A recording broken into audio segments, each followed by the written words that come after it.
أعوذ بالله من الشيطان اللعين الرجيم. بسم الله الرحمن الرحيم. الحمد لله بارئ الخلائق الأجمعين، باعث الأنبياء والمرسلين، ثم الصلاة والسلام على أشرف الأنبياء، حبيب قلوبنا وشفيع ذنوبنا أبي القاسم محمد.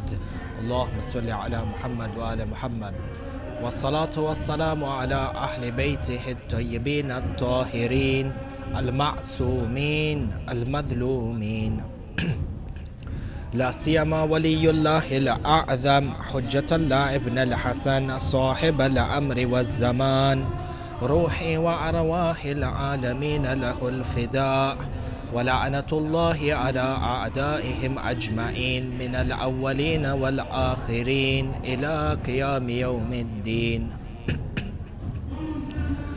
صلى الله عليك يا مولاي يا أبا عبد الله، صلى الله عليك يا مولاي يا أبا عبد الله، يا رحمة الله الواسعة ويا باب نجاة الأمة، يا غريب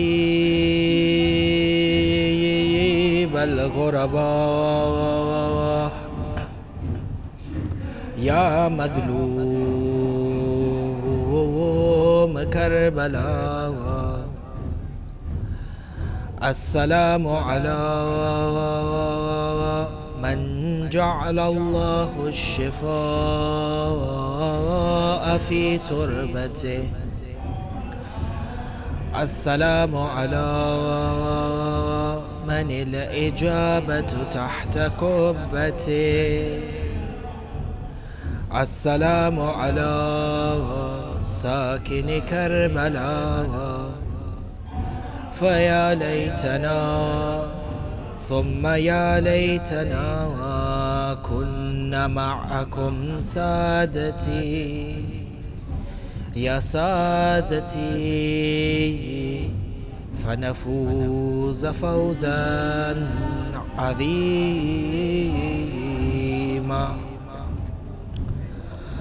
لما أخبر النبي صلى الله عليه وآله وسلم ابنته فاطمة عليها السلام بقتل ولدها الحسين عليه السلام وما يجري عليه من المحن، بكت فاطمة بكاء شديدا، فقالت يا أبتا متى يكون ذلك؟ فقال رسول الله صلى الله عليه وآله وسلم يكون ذلك في زمان خال مني ومنك ومن علي. فاشتدت بكاء فاطمة فقالت يا أبتا فمن يبكي عليه ومن يلتزم بإقامة العزاء عليه؟ فقال رسول الله صلى الله عليه وآله وسلم إن نساء أمتي يبكون على نساء أهل بيتي، ورجالهم يبكون على رجال أهل بيتي، ويقيمون العزاء ويجددون العزاء جيلا بعد جيل في كل سنة. صدق النبي وآمنا به. أحبائي, I'd like to welcome you from the land of grief. Welcome you with tears. Welcome you with a heart that is broken. From the land of Karbala, on this 7th night of Shahr Muharram, the land which hosted the ultimate battle between truth and falsehood. And as you may be able to hear in the background from Karbala al-Muqaddas, as we are seated behind the haram of Maulana Abil Fadl al-Abbas, you find that people have come from all over the world crying out and saying labbaik to Sayyid al-Shuhada. From every part of the world they come here for the day of Ashura to say labbaik ya Hussein.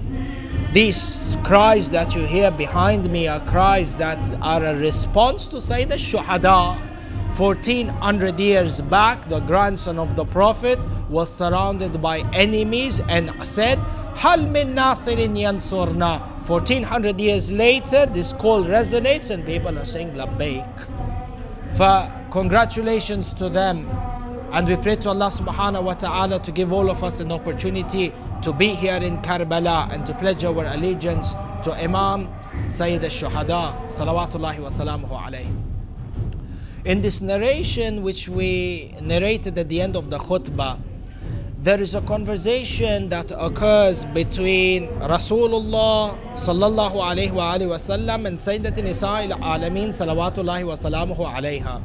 In that when the Holy Prophet informed Sayyidat Nisa al-Alameen over the martyrdom of Imam Husein and the trials and the tribulations that he will face, the initial reaction of Sayyidah Fatima al-Zahra alayha salam was that she began to weep intensely. فَبَكَتْ بُكَاءً شَدِيدًا. And then she asks Rasulullah, Ya Rasulullah, when will my Hussein be killed? Because what we understand from the text, Imam al-Hussein was still a child. So she asked Rasulullah, when will my son Hussein be killed? Rasulullah responds by saying that he will be killed in an age or in an era where I am not there, you Fatima will not be there, and even Imam Ali will not be there. فَاشْتَدَّتْ بَكَاؤُهَا. Her response to that is that her weeping intensified. When you look at this hadith and the following part of the hadith which we will explain, look at the context in which Rasulullah is speaking with Sayyidat Nisa al-Alameen, in that now Rasulullah is consoling her. How? She asks him in that the first, you can say, concern for Sayyidat Nisa al-Alameen was that who is going to mourn over Imam al-Husayn and who is going to commemorate the tragedy and the weeping over her son Hussein, which is why she asked the question, فَمَنْ يَبْكِي عَلَيْهِ, who is going to cry over Imam Hussein? Number two, وَمَنْ يَلْتَزِمْ بِإِقَامَةِ الْعَزَاءِ عَلَيْهِ, who is going to undertake this responsibility of complying, yani upholding the commemoration and the majalis, or commemorating the dhikr of Sayyid al-Shuhada. This was her first concern. Therefore, mu'min, when you gather together in your centers, in your houses, or you travel from wherever you are to come to Karbala al-Muqaddas to uphold the commemoration and the tragedy of Sayyid al-Shuhada, you are granting consolation, or you are comforting the heart of Sayyidat Nisa al-Alameen.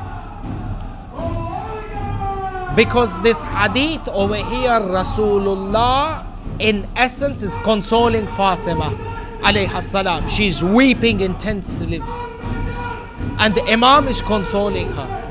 For mu'min, enter when you weep over Imam al-Husayn, you bring a coolness to the heart of Sayyidat Nisa al-Alameen. This daughter of the Holy Prophet, whose rib was broken, her muhsin was made shaheed. This Fatima al-Zahra, you bring happiness to her heart when you weep over Imam al-Husayn.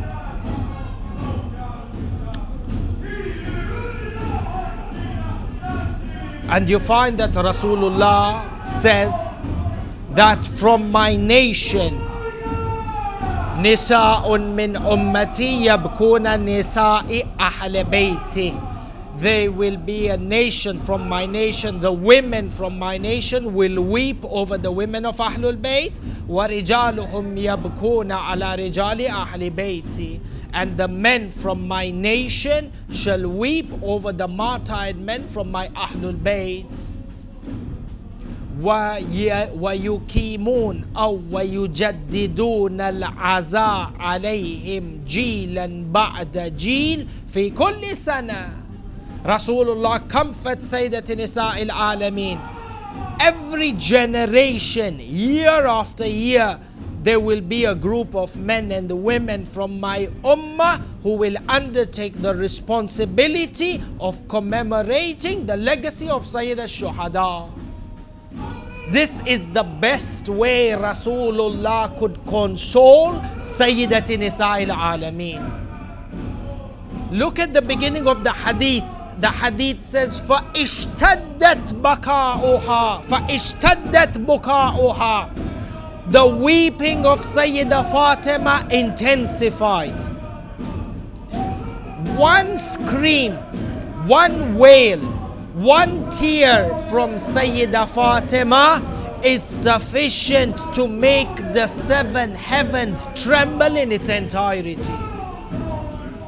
But the tear of a mu'min like yourself and the compliance of upholding the azan like yourselves brings consolation to Sayyida Fatima. Until you hear these cries of war and these slogans of labbaik, these voices and these cries bring comfort to the heart of Sayyidati Nisa'il Alameen in the heavens.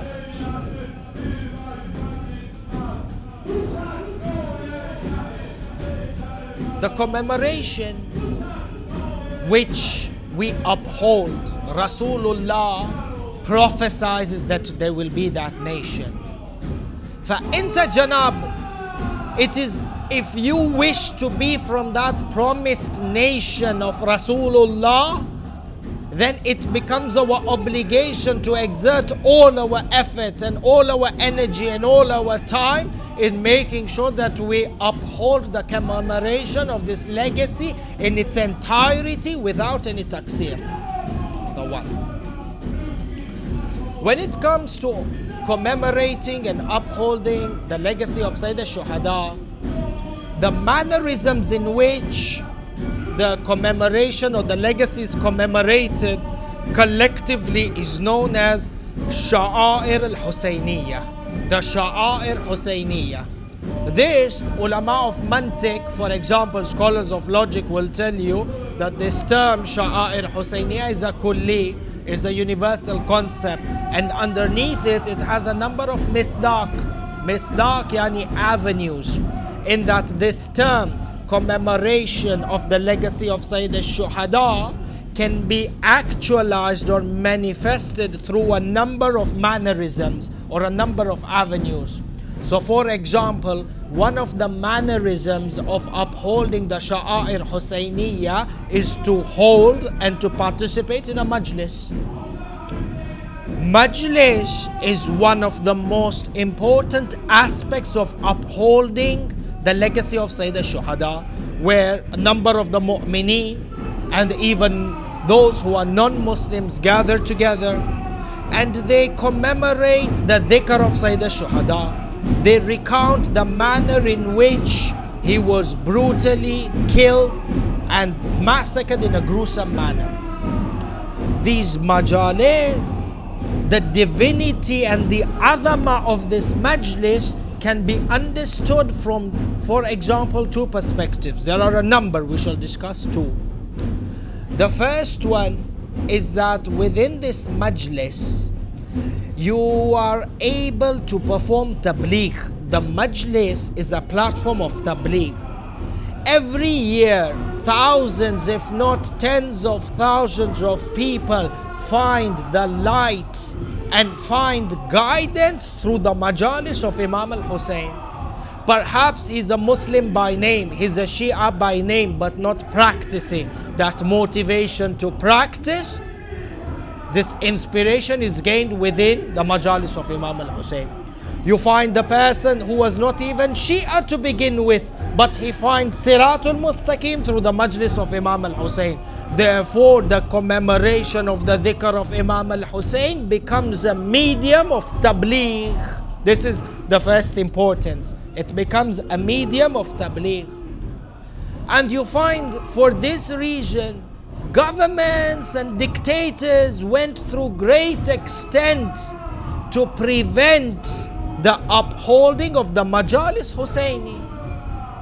They were scared of the fact the people would weep over Imam al-Hussein. Imagine the power of crying over Imam al-Hussein, such that governments and dictators have banned majalis across the passage of time because of their fear for that one tear that the human being sheds. Who is this Hussein? What is the power of that tear? Aslan, leave the question who is Hussein. That one we cannot comprehend. What is the power of the tear that is shed in honor of Imam al-Hussein? This is the question. You find during the time of Bani Abbas, after the time of relative freedom, when there was a power struggle, where Imam Sadiq salawatullahi wasalamu alayhi was able to establish the madrasa, but after that there was an intense crackdown on the Shia and on Imam Sadiq, which is why you will find that a bulk or a majority of the hadith that talk about taqiyya that emanate from Imam Sadiq salawatullahi wasalamu alayhi come within the last part of his life, within the last phases, the last era that marked his life after the establishment of the madrasa. One of the reasons was because of the intense crackdown by the government, such that one year Imam Sadiq is holding a majlis aza in his house, recitation of Marthia or Nawha as we know it today, and his companions are seated with him. As they are crying, you find that forces, the police force or the spies from Bani Umayyah, barge into the house, disrupt the entire majlis. They take Imam Sadiq and they ask him, what are you doing? Why have you gathered here in your numbers? Imam Sadiq says to them that I am crying over the loss of a child in our house. One of our children died. This in itself taqiyya. But Imam, his intention, what he meant to say was that we are crying over the tragedy of Abdullah Radi Aliun al-Asgar, child who died in our house, who was killed in our house. The spies or the enemies didn't understand this and they left. Even in contemporary history, you look during the time of Saddam over here in Iraq, the crackdown on Majlis Aza, a person who wept over Imam al-Hussein to come out in these large numbers as we see tonight and the previous nights in Karbala al-Muqaddas over here, to see these microphones and people announce their love and their ishq for Imam al-Hussein was something that was aslan unconceivable during the time of Saddam. A person couldn't weep. If he wept in his house, he would be scared if his neighbor might hear him crying for Imam al-Hussein. The neighbor might report on him to the police. 30 years Saddam ruled Iraq like this. During the time of Pahlavi Shah in Iran, people, mu'mineen, would go down into their basements, lock themselves in the Sardab and weep over Imam al-Hussein because the government had put a crackdown. This is the power of the tear that is shed in the way of Imam al-Hussein. Every dictator, every tyrant regime has announced war against Imam al-Hussein. But subhanallah, that regime comes and goes and Imam al-Hussein remains, salawatullahi wa salamuhu alayhi. Entum perhaps shaifeen, if you walk Bain al-Haramain, one section or part of Bain al-Haramain, there is a whole series of pictures of how Saddam al-La'in came and destroyed the shrines in Karbala. See the picture of what happened inside the haram of Abu al-Fadl al-Abbas. Nothing remained from the haram, nothing. Bain al-Haramain just now, if you go, you'll see the pictures.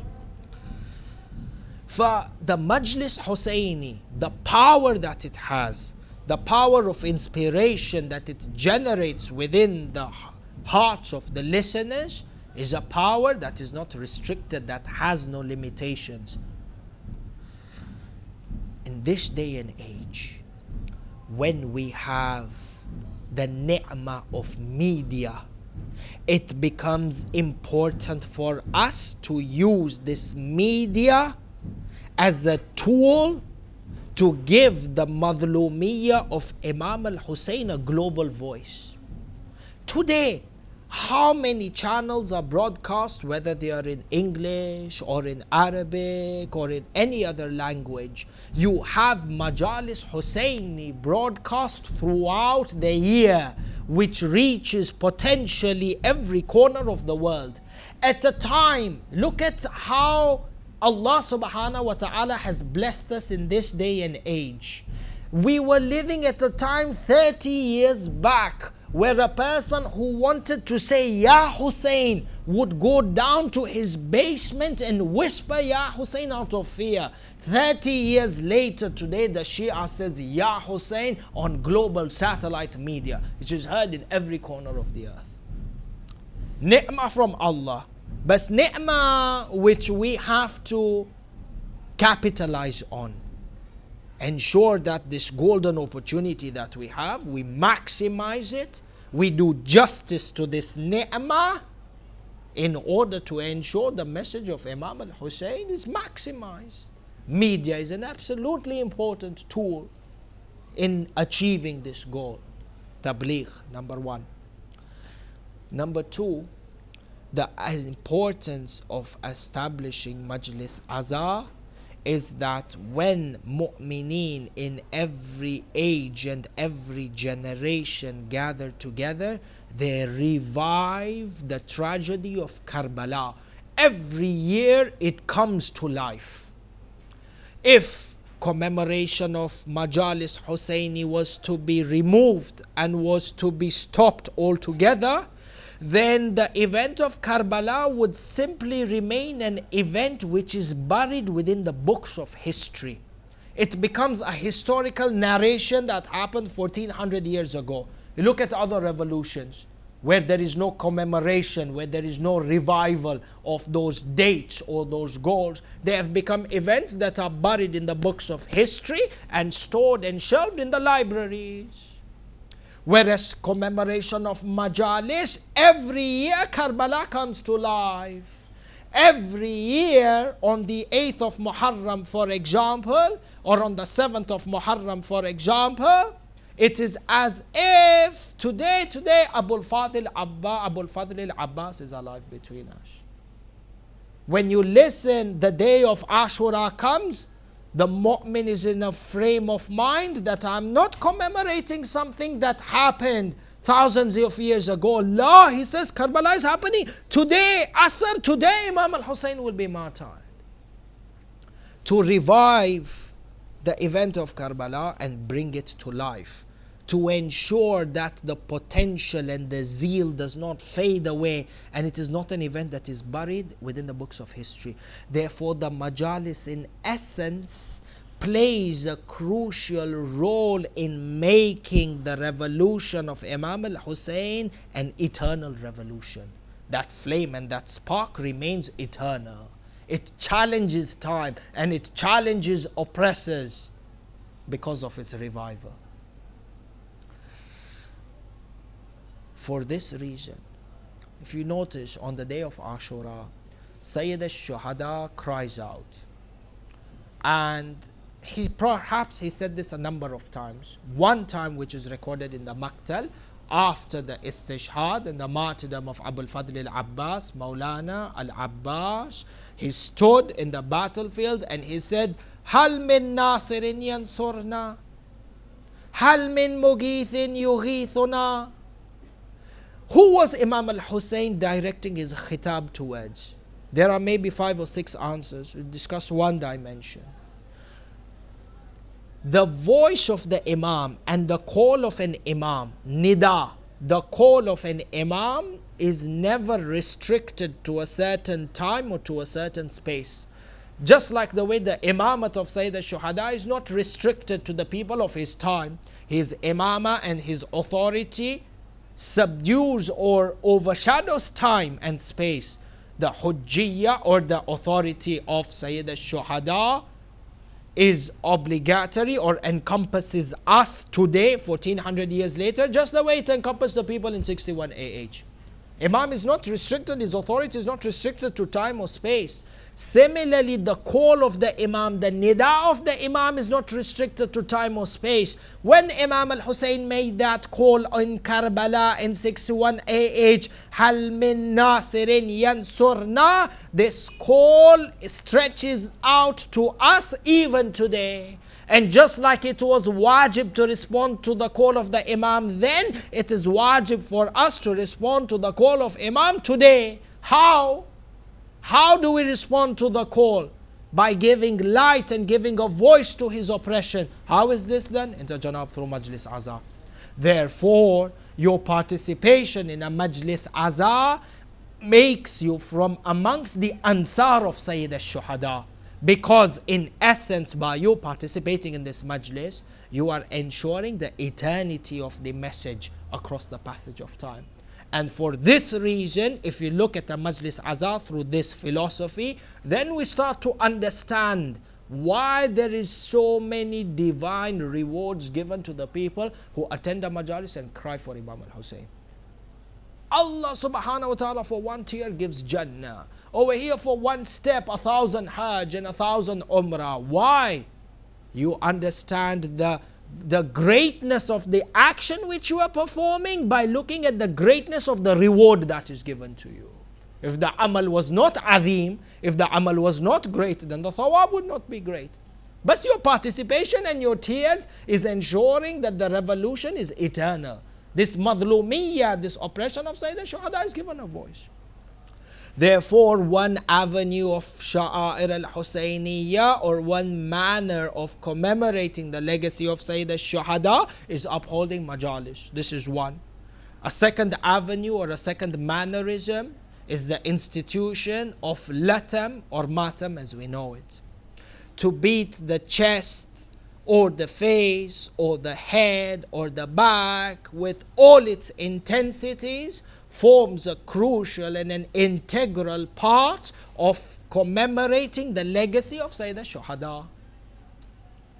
This sunnah of performing latam or doing matam was initiated by Sayyida Zainab al-Kubra Siddiqat al-Sughra salawatullahi wa salamuhu alayha.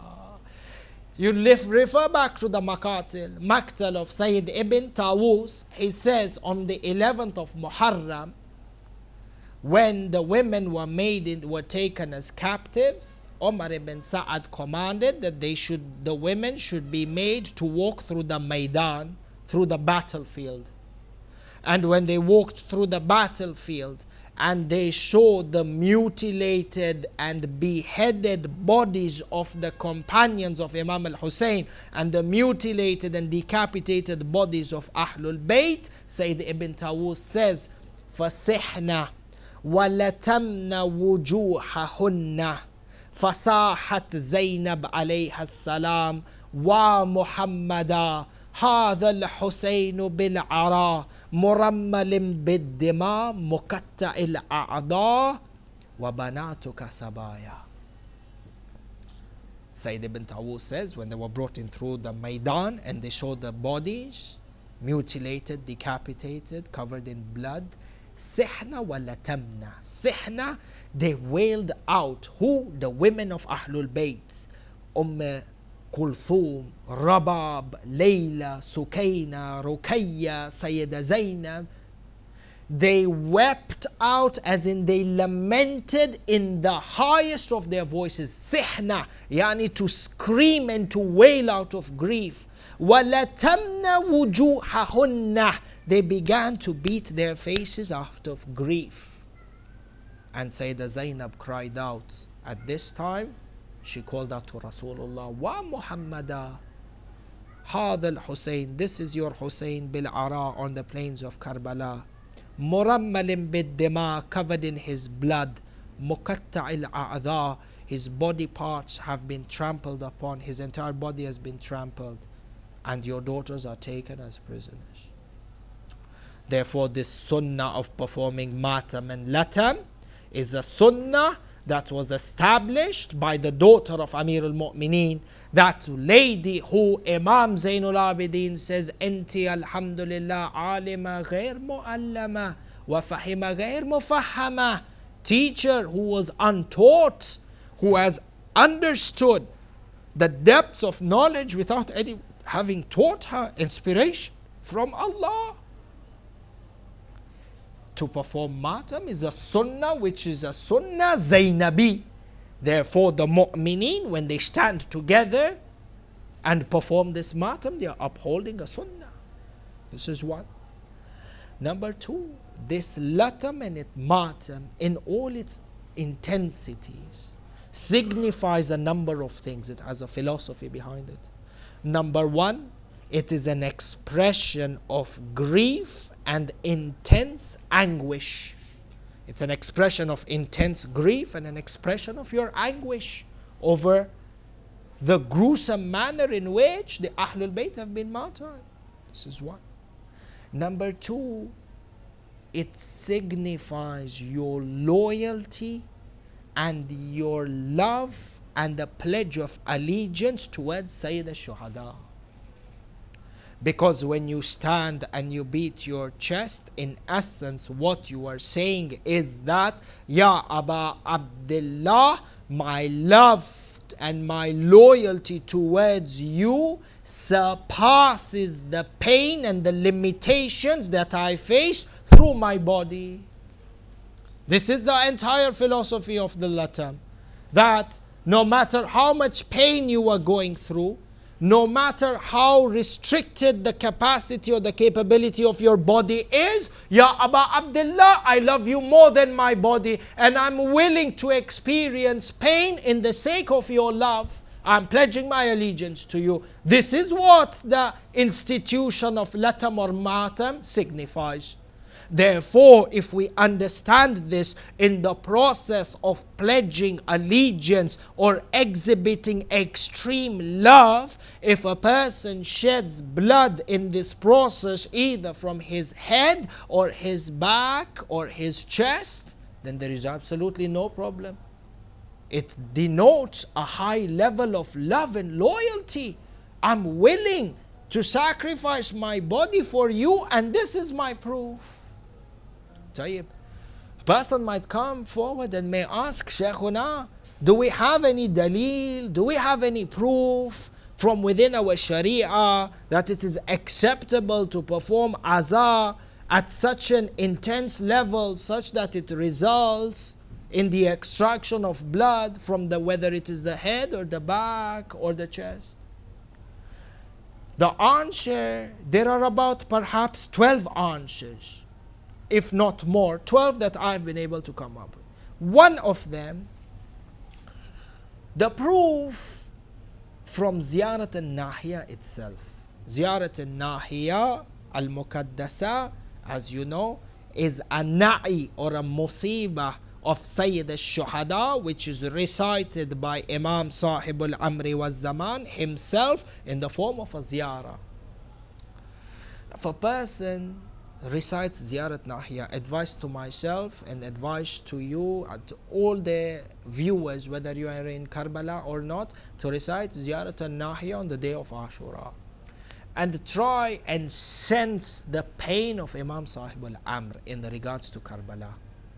In one part of his ziyarah, the Imam says, فَلَئِنْ أَخَّرَتْنِي الدُّهُورِ وَآكَنِي أَنْ نَصْرِكَ الْمَقْدُورِ وَلَمْ أَكُنْ لِمَنْ حَارَبَكَ مُحَارِبًا وَلِمَنْ نَسَبَ لَكَ الْعَدَاوَةَ مُنَاصِبًا فَلَأَنْدُبَنَّكَ صَبَاحًا وَمَسَاءً وَلَأَبْكِيَنَّ عَلَيْكَ بَدَلَ الدُّمُوعِ دَمًا حَسْرَةً عَلَيْكَ وَتَأَسُّفًا عَلَى مَا دَهَاكَ.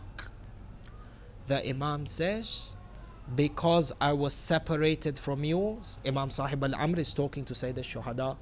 He's saying to him, because I was separated from you due to the passage of time and I was not able to be there in Karbala, I was not able to be an enemy for the one who was an enemy towards you, and I was not able to fight against those who fought against you. I shall lament for you every morning and every evening, and I shall weep for you tears of blood out of regret. Until he goes on to say, look at the musibah of our 12th Imam. He says, حتى أموت بلوعة المصاب وغصة الاكتياب. I will spend my days every morning and every night lamenting you, Ya Aba Abdullah, and weeping for you tears of blood until I die choking from grief. So the words of Imam Sahibul Amri was Zaman. Says to Sayyid al-Shuhada, I will die choking of grief while lamenting for you and weeping. Weeping how? Weeping tears of blood. Imam says, I shall weep for you tears of blood. A person might come and say, Shaykhuna, perhaps this is a metaphoric statement from the Imam. Imam is metaphorically saying that I am going to weep for you tears of blood. It doesn't mean that it is something which is practical, not something that is literal, no, metaphoric. The reply to this is, Habibi, if you were to look into the Arabic grammar and the construction of this sentence and know without a doubt that the Imam is Sayyidul Balagha, the Imam is the peak of eloquence, is the master of eloquence.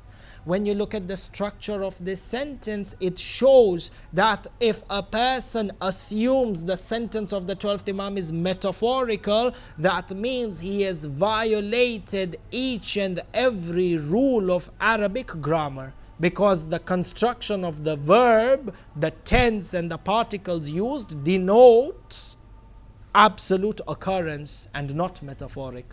You look at the word فَلَأَنْدُبَنَّكَ فَلَأَنْدُبَنَّكَ صَبَاحًا وَمَسَاءً وَلَأَبْكِيَنَّ عَلَيْكَ. The verb which means, or that is translated as I shall cry for you, is abki. Abki from the word buka. The Imam says فَلَأَبْكِيَنَّ, yani before and after the word abki, before the verb there is a lam, and after the verb there is a noon, which is why it reads la abkiyanna. This lam and this noon in Arabic grammar is known to be as adawatu ta'keed, particles that denote absolute occurrence of an event. Without a doubt, the Imam's intensity in weeping is such that, medically speaking, perhaps the veins or the capillaries that are in the eye have been ruptured due to the intense weeping of the Imam, and blood flows down. To draw blood from the head or the back is less dangerous and less painful than to shed tears that are of blood due to ruptured capillaries or vessels that are within the eye due to intense weeping. This is one. Person might come forward, and when you look at the criticism that the Shi'as gain for upholding such an intense form of latam or aza, you find this criticism from the side of the Nasibi. They only criticize this practice because of their fear for what it represents. They are shattered and perplexed with fear at the existence of a nation that is willing to sacrifice itself for the Imam. Which Imam? That Imam who they and their forefathers have oppressed since the beginning of time. Since the beginning of time, they've been able to oppress the Imams and oppress the followers of the Imam. Now the fact that there are millions of Shia who are making a symbolic gesture that we are ready to sacrifice ourselves for the Imam. He's more loved to us than our own lives. They panic at this thought. They don't know how to counter it. Which is why you see throughout the world, from Pakistan to Iraq, no matter how many times they come and perform suicide bombings in a Majlis Azhar, do you find the number of people who attend the Majlis Azhar decrease? La. Bil-aks, you find that the numbers increase. So they found that we cannot stop Imam al-Hussein by threatening them with death. Rather, they have within them ceremonies where they openly announce and show that they are willing to sacrifice themselves for the Imam. What a high level of loyalty this symbolizes towards the Imam of your time. Because now they cannot scare you with death.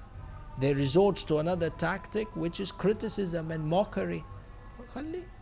This trick, this mockery and this criticism is a result or a consequence of their inner fear that there exists a nation that is absolutely loyal to their Imam, or walking in the path in which the goal is that they are absolutely unconditionally loyal to the Imam. Therefore, the criticism of the Nawasib and the criticism of the Wahhabi should not affect us.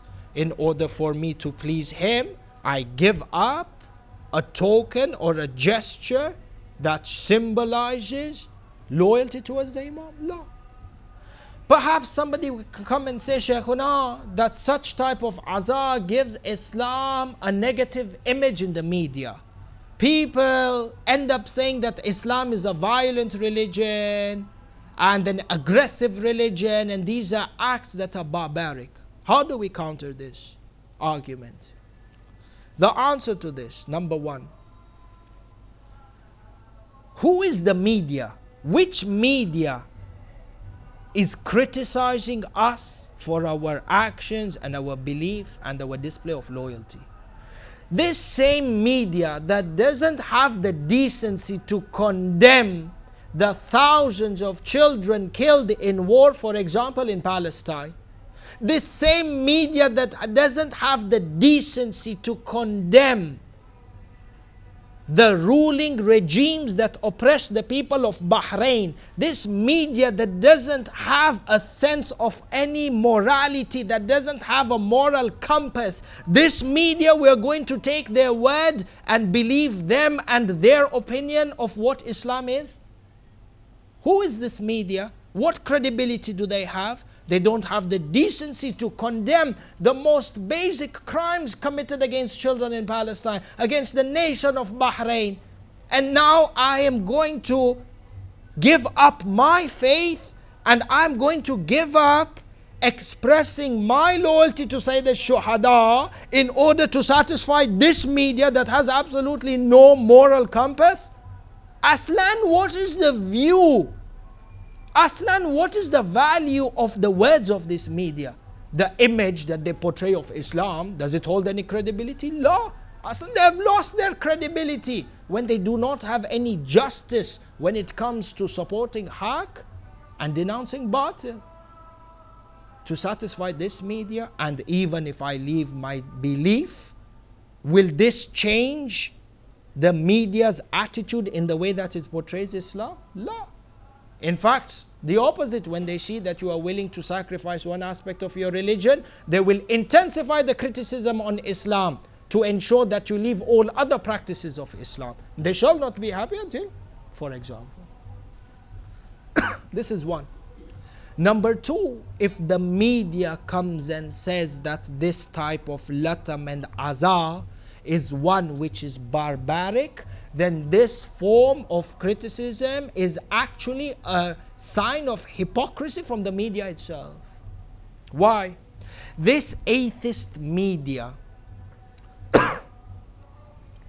this atheist media spends millions of dollars in the Hollywood industry. Atheist media spends millions of dollars each year producing horror films in Hollywood. Correct? In these horror films, for the sole purpose of entertainment, janab, you sit in a cinema and you watch people smashing each other's skulls, gouging each other's eyes out, ripping open intestines and eating intestines for entertainment. Is this barbarism or no? Look at the reviews of some of these horror movies on the internet, And look at the description, the goriness of these movies, the violence that is promoted in these movies. They gouge out the eyes, and into Janab, you are sitting in the cinema, you're eating popcorn, and you are deriving pleasure, and you take this to be a means of entertainment. Is this barbarism or not? The same media that manufactures movies like these now turns around and has the audacity to criticize those people who, in a very solemn and humble and grief-stricken manner, extract blood from their body to show that we are loyal to the representative of Allah subhanahu wa ta'ala. Subhanallah, that became barbaric. But to sit in a theater and eat popcorn while you watch people gouge out each other's eyes and rip open each other's body in the name of entertainment, that is not barbarism. Where is the moral compass of the world? I sacrifice or I give up my expression of loyalty to Sayyid al-Shabab Ahl al-Jannah, my ticket to Jannah, to satisfy this media that has absolutely no moral sense. Number one, no moral direction, and number two, hypocrisy. They themselves promote violence and barbarism. Look at the video games that are brought into the market. How many of these media games, in terms of percentage, encourage and endorse violence and barbarism? In fact, some of the games, from what I'm told, you pretend that you are in a stone age and you are engaged in battle, and you can gouge out organs and God knows what. Subhanallah, it is acceptable to do this for entertainment. But enter Janab, to draw a bit of blood, is seen as barbarism. Becomes our responsibility that we understand the practices of that define our faith. We learn to defend them. We learn not to shy away from them. Because you know what? In reality, the 21st century, we live in an age where the people are generally research oriented and seek knowledge. For if you were to portray the acts of your faith, regardless of whether it is latam or majlis or anything else, if you were to portray the philosophy of the actions that define your faith and what they represent, people are educated now. Even if they may not believe in your faith, even if they may not accept what you do, even if they do not accept it, at the very minimum, they will respect you for your faith. And that is the matloob. But everybody has freedom. Imam al-Husein, the revolution of Imam al-Husein, is one where the Shias are supposed to unite and not differentiate between them. We need to learn to tolerate each other. Under the banner of Imam al-Husein, the Shias unite. And in the different mannerisms of commemorating the legacy of Sayyid al-Shuhada, we acknowledge and appreciate the diversity that exists. Ya subhanallah, tonight in Karbala, I counted before coming here the number of languages in which Azadari is happening. The beginning of our lecture, Turkish. On the other side of Bain al-Haramain, we had Farsi, we had Arabic, we had Azai in English, we had Azai in Urdu, we had Azai in Punjabi. 6 languages calling out Labbaika Ya Hussein. Can there be anything more beautiful than this? For upon us, we understand our faith, understand those actions that define our faith, and always keep in your mind that your participation in a majlis azar, number one, when you participate in this, you have become a part of that nation that was prophesied by Rasulullah. And number two, your participation in ensuring the eternity of the revolution of Karbala is a source of comfort to the heart of Sayyidat Nisa al-Alameen. Tonight, commemorate the istishhad of Imam Qasim ibn Hassan, the son of Imam Hassan al-Mujtaba. The narrations mention that On the day of Ashura, after the general battle, that first collective battle that happened, majority of the companions of Imam Husein were martyred. And after the companions were martyred, the Ahlul Bayt, or from the Bani Hashim, they went in, one after the other. And there is difference of opinion over who went first or not, and that's a topic which is outside our discussion. But when a number of the children or youth of Bani Hashim were martyred, now came the turn for the children of Imam Hassan. Abdullah ibn Hassan, the elder brother of Imam Qasim, went into the battlefield after seeking permission from Imam Husein, fought valiantly and was martyred. But the traditions tell us that when Qasim would come to Imam al-Husayn to seek permission from him, Imam al-Husayn would not give Qasim permission. He was a child that had barely reached age, as is mentioned in the Maktal. There was one time that Qasim comes and seeks permission from Sayyid al-Shuhada. Sayyid al-Shuhada turns around and says to him, Yabna akhi, anta alamatu akhi. You are the sign and the remainder of my brother Hassan. Through you, the remembrance of Imam Hassan al-Mujtaba continues. How can I give you permission to fight? The tradition mentions that Qasim went and sat by his tent all by himself, and inshallah you go to the Mukhayyam, to the Khaymaga, and you see the tent of Qasim, and you try and envision how Qasim sat over there and how he was upset that Imam Husayn would not give him permission to fight. The tradition mentions that Qasim sat in his khayma with his head on his knees in grief because he was not been given the chance to seek martyrdom. At this time, Imam al-Qasim remembered that his father had given him a ta'weed which he had tied on his arm, and his father had said to him, yani his mother, through his mother, Lady Sayyida Ramla, she had said to Imam al-Qasim that your father had said, if you ever come across a time of extreme difficulty, then open this ta'weed and inside it you will find a hull. For Qasim thought to himself, in my life after the death of my father, I have never faced any difficulty because my uncle Hussein has taken care of me. But today I find a time of great difficulty because I cannot seem to get permission to fight. The narration mentions he opens the ta'weed, and this is a letter from Imam Hassan al-Mujtaba. The letter says, Bunayya Qasim, to my son Qasim, from me to you do I send salams. And then the letter goes on to see, if you come across the day of Karbala, when you find that your uncle Hussein is surrounded by enemies, then do not hesitate to sacrifice your life in the way of your uncle Hussein. Therefore, Imam al-Qasim on the day of Ashura was the representative of Imam Hassan al-Mujtaba in Karbala.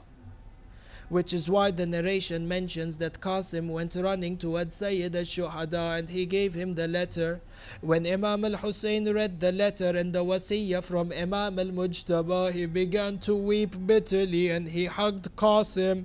The narration, one of the narrations mentioned that they both wept until they fell down to the ground. Imam al-Husayn then stood up. He wiped the tears off the face of Qasim. He took him into the tent and he called for a sanduk, yani he called for a box. He opened up the box. From within the box he removed the Kaaba of Imam Hassan al-Mujtaba. He put it onto the shoulders of Qasim. He then took out the amama of Imam al-Mujtaba and he tied it around the head of Qasim. Qasim looked like as if this was not as Qasim looked as if it is Imam al-Mujtaba himself who has come down onto Karbala. Imam al-Husayn says to him, O Qasim, bid your mother and your aunties farewell. One of the narration mentions that Qasim's face was shining like the full moon, a reflection of Imam al-Mujtaba. When he walked into the tents of the women, Sayyida Zainab stood up and said, Akhi Hassan, He says, my brother Hassan al-Mujtaba, Allah, this Sayyida Zainab, who only a few years back had seen her brother Imam al-Mujtaba vomit his insides and vomit blood onto a tasht. Today she is going to see the son of Hassan covered in blood and covered in injuries. Allah, Qasim bids the women farewell. He walks into the Maidan. This the son of Imam al-Mujtaba al-Qasim is one of the few warriors who went into the Maidan without riding a horse. He went onto the battlefield on his feet, wearing an armor. The armor was too big and too heavy for him, because an armor is traditionally made for adults. It is the adults who go into the war and not the children or the youth who are in the beginning of their adolescence. Qasim goes into the battlefield and he recited the poem introducing himself. He says, In tunkiruni fa ana najlul hasan wasibtun النبي والمؤتمن. He says, وَسِبْتُ النَّبِيِّ الْمُصْطَفَى وَالْمُؤْتَمَنِ. He says, I am the son of Hassan al-Mujtaba, the grandson of Rasulullah, the one who was sent by Allah, al-Mustafa, the selected. هَذَا الْحُسَيْنِ كَالْعَسِيرَ الْمُرْتَهِنِ. He says, this is Hussein between you, who is like a prisoner who has been captured. Allah, the tradition mentions that Qasim killed 70 of the enemies and sent them to Jahannam wa bi's al-masir. At one time of the battle, one of the laces of Qasim untied. The narration mentions that in the middle of the battle, Qasim bent down to tie his lace as if to show the enemies that they did not mean anything. Allah, at this time, one person from the enemies came from behind. The narration mentions, فَضَرَبَهُ بِسَيْفِهِ عَلَى رَأْسِهِ. He struck Qasim with a sword at the back of his head. Oh, Zalim, you didn't even attack Qasim from in front, you attacked him from behind. The narration mentions فَوَقَعَ قَاسِمْ لِوَجْهِهِ. Because of the intensity of the attack, Qasim fell on his face first onto the sands of Karbala. He cried out, Ya Amma adrikni. Oh my uncle, help me. The narration mentions that Sayyid al-Shuhada came running out into the battlefield like a raging lion. At this time, he dispersed the enemies. When the sand settled down, the narration mentions that Imam Husein was seen seated by the head of Qasim, and Qasim was moving his legs up and down due to the intense pain from the strike. Imam Husein says to him, Ya izzu wallah ala ammik an tad'uhu fala yujibuk aw yujibuka fala yanfa'uk. Imam Husein says, Wallah, it hurts your uncle that you called him out for help, but he wasn't able to help you, or when he responded to you, he was not able to benefit you. Allah, the tradition mentions that Imam al-Husayn stood up. He tried to pick up Qasim. He put his chest on the chest of Qasim. He began to walk towards the khayma as the feet of Qasim were dragging. Wa madluma wa sayyida.